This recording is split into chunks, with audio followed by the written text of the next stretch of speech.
উপন্যাসের উপর সবাই কেন এত আসক্ত জানেন? যখন কেউ একা থাকে তখন উপন্যাস তার সবচেয়ে কাছের বন্ধু হয়ে ওঠে। কিছু উপন্যাস শুধু গল্প বলে না, বরং একটি সময়, সমাজ, সংস্কৃতির চিত্র আঁকে, যা পাঠককে অতীতের সাথে সংযোগ ঘটাতে সাহায্য করে। উপন্যাসের চরিত্ররা অনেক সময় পাঠককে নিজের স্বপ্নের পথে এগিয়ে নিতে সাহায্য করে।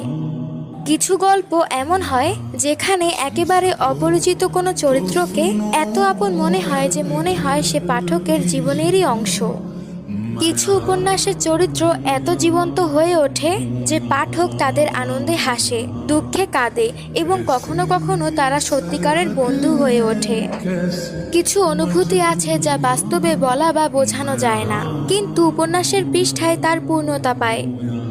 উপন্যাস শুধু বিনোদন নয়, বরং জীবনের গভীরতম সত্যগুলোকে উপলব্ধি করার এক সেরা মাধ্যম।